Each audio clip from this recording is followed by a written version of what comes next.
What's up, y'all? Welcome to the Reviews by Ryan channel, and a very happy Tuesday to all of you. It is Tuesday, April 18th, and I hope you all are doing well wherever you're at in the world at the time you find this video. I don't have a lot of time right now because of my very busy week that I'm having. I actually have to get back into another call shortly after this, but I did want to take a couple of moments here to share with you my first rating check-in. And so what I've actually decided to do is I am going to split the video. I'm not going to include the rating check-in in the Oshi reaction like I told y'all I would. I'm just going to make it its own separate video so that I can keep the Oshi reaction just consistent with that show.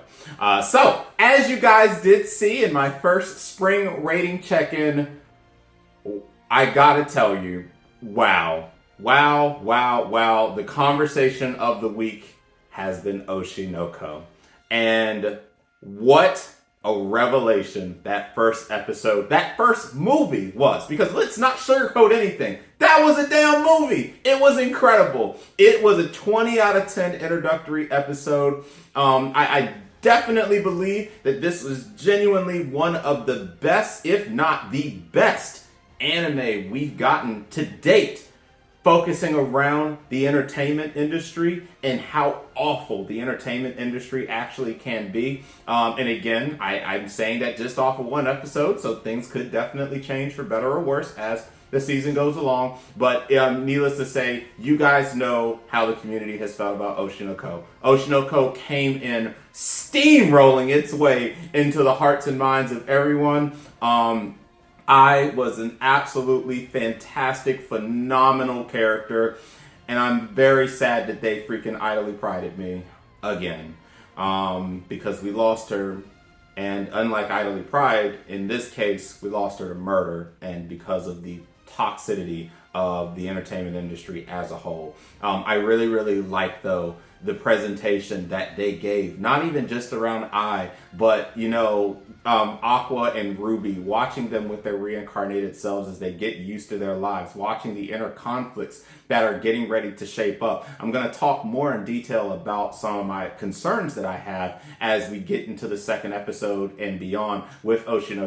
But I think that first episode, that 90-minute movie presentation, has really set us up for one of the greatest, if not the greatest, entertainment anime, an anime based around the entertainment industry in the history of anime. I am stoked to see where we go from here. I shedded my tears last week. I've gotten myself a little more calm now, and I'm ready to take it on. But Oshi was definitely my number one anime, and not only was it my number one anime, but as of the time of this reaction, it still remains at a 9.25. It was as high as a 9.38 before it started going down, and then of course rate bombing is now happening, which I'm also going to talk more about in tomorrow's reaction. But it was a fantastic episode, easily steamrolled into my number one spot, and I really look forward to seeing the continuation of it. As for the other shows, as you saw, if Oshi did not run, then my number two most liked show would have been my number one most liked show this past week, and that was Mobile Suit Gundam: The Witch from Mercury, the revelations of Soletta, the truth behind what her mother did. It was an awful episode. It was an awful episode, and I say that in a way that this was probably one of the most emotionally compelling episodes of the Witch from Mercury series to date. And I'm hearing from other Gundam fans that have watched every Gundam that it looks like this season might be shaping up to be one of the most bloodiest and one of the most gruesome yet. Those of you who are Gundam veterans, you know where things go from this point. The politics are here, the murder is here, the innocent lives being lost is here, and it's just an awful set of situations going on in Mobile Suit Gundam, The Witch from Mercury, and it definitely came in very strong, very commanding in my number two spot. And then capping off my top three was actually Heavenly Delusions, a show that is really fucking hard to see because all the streaming services decided to put a big middle finger up at you. Even though it is on Hulu, I can't stand the ad situation with Hulu, and because my membership with Hulu is through my Verizon phone service, it's actually really insufferable and impossible for me to watch it there. So it takes a day or two for my social to get the episode, but Heavenly Delusion and the revelations that we learned this this past week with one of our main characters. Try not to spoil too much for those who might still be watching, but one of our main characters did have a major revelation about themselves, about their past, and the environment that this show is based out of. Again, many people have been comparing elements of this show to The Promised Neverland, and I would go as far as to say if they're able to pull this off, this story might be able to be even more deeply involved and compelling than The Promised Neverland even was. So really, really great show. I'm really loving the characters that are present, including our two main ones who have kind of been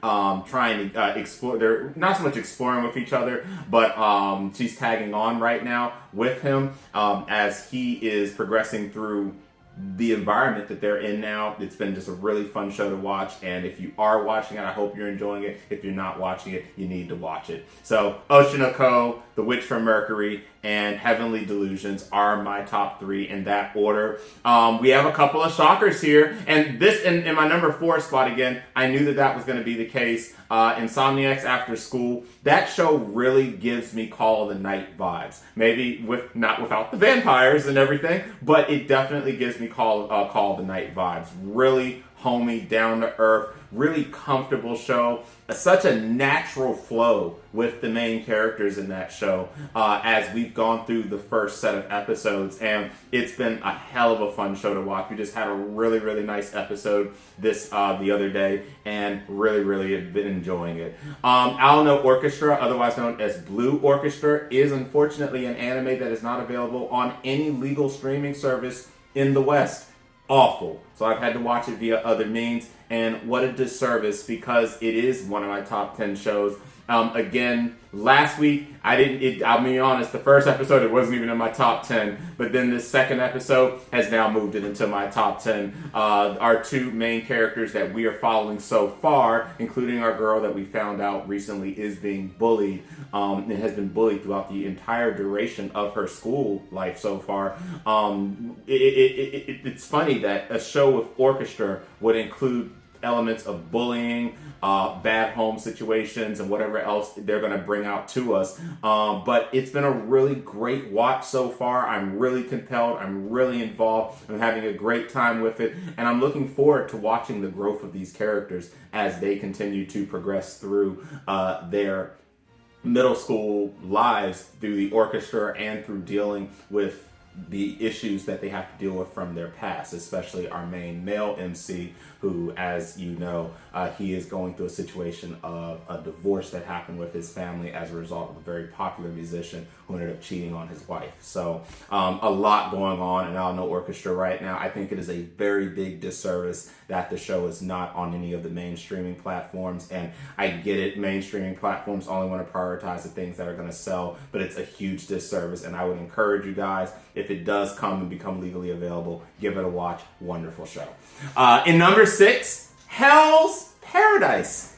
It is a fun-ass show. That has been an amazing start to that show. I'm really loving the chemistry from our two main ones as they are now trying to find the elixir, and they are exploring this hellish paradise and learning what he is fighting for and learning what she has been fighting for, and the environment that she's gone through and her hesitation to actually be able to decapitate people. And then the designs of these monsters is just really wild, but it's been a really great show to watch so far. I've had a lot of fun with Hell's Paradise, and I just look forward. I'm just looking forward to seeing where we go at this point, because it looks like things are about to really unravel now on the place that they're at, and no one's safe whatsoever. And then in number 7, KonoSuba, an explosion on this wonderful world. It's KonoSuba, and it's Mega Man.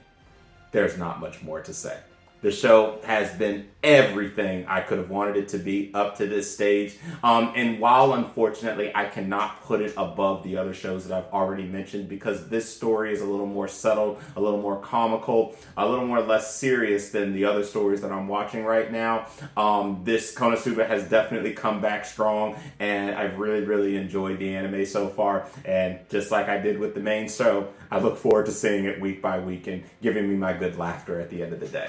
Number 8 is The Ancient Magus Bride Season 2, and I'm very happy to say that I was able to actually finish the first season in time for the second season, so I am actively watching The Ancient Magus Bride.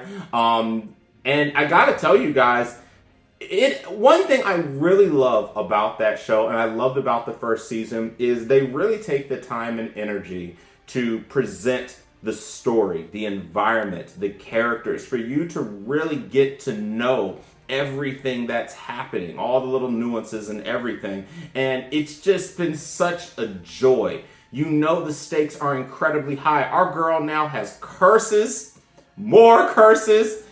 She can't catch a damn break.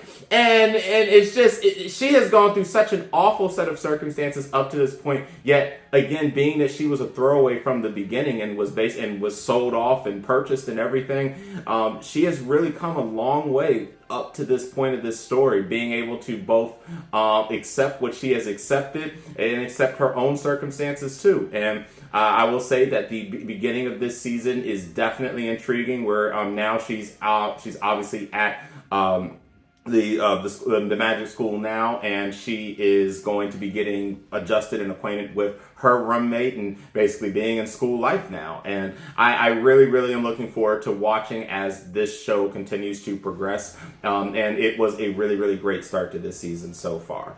And then in number 9 and number 10 was my love story with Yamada-kun at level 999, which has been really, really fun. Another, what I know is going to turn into being some form of a love story presentation. I really, really do love the fact that with the main female protagonist, that they show someone who is older, that she's just fallen on her bad luck. She's trying her best to move on from what was a really, really sloppy separation with a gamer, and he was just awful in the first episode. And she's just really sloppy, but she's a good person. She has a good heart, but she just can't catch a break. And it looks like she stumbled upon a really private but really good person, and I really respected what Yamada did in the beginning stages of that show, and I really have loved seeing the natural progression as things have gone throughout the show and the episodes so far. So it's really, really been fun, and it is now my number 9. And then my number 10 is My Home Hero. And the biggest thing I can say on My Home Hero is wow, wow, wow. Definitely get you a wife or husband that is willing to murder with you and willing to hide the body and do whatever is necessary to make sure you guys and your kid comes out on top. Because boy, oh boy, what a power couple those two are as the main characters of My Home Hero. I have really enjoyed watching as they've meticulously tried to navigate around the mafia and trying to and just being very quick on their toes with the set of circumstances they've been faced with. I mean, in this past episode, we went through a whole almost kidnapping thing, and they just handled it so well. And I just really like, first off, being able to see older MCs is always great, especially since I am an older anime watcher now. And it's nice to see older MCs that, or any MC at all, that's not dumb, actually is able to take hold of the situation at hand, put the parts where they need to be, and actually make a genuine plan to help get them out alive. And it's just good to see common sense in anime when common sense needs to be present. And so it's been a really fun show, and after looking at all the shows I'm watching, I decided to round off my top 10 with My Home Hero. So that's pretty much all I got for you. I am going to go a little more in-depth to some of my thoughts on all of those shows in my next rating check-in, which will be next Tuesday. And like I said, all of my rating check-ins will be every Tuesday by end of day. So I really, really hope you guys are enjoying the spring season so far. I hope you loved or hated my rating, my list of my ratings. If you did like it though, I hope that you're enjoying all those shows. And if you didn't like it, please let me know in the comments what shows you're watching and how the season is going for you so far. So sorry, I was kind of all over the place. Lots of names to remember, lots of story points to remember. It's always hard doing these things. I didn't have any notes prepared this time around, so I had to pretty much say everything off the top of my head. But it's been a really fun start to the spring season. I look forward to joining you week by week to let you know how things are going, and well, we'll see right now if pretty much anything can top Oshi no Ko. So thanks for stopping in. If you like the video, please like the video and subscribe to the channel, and if you want to be one of the first to be notified when a new video becomes available, hit the bell icon. So I will see all of you wonderful people tomorrow for the second episode of Oshi no Ko, and until that time, catch you later.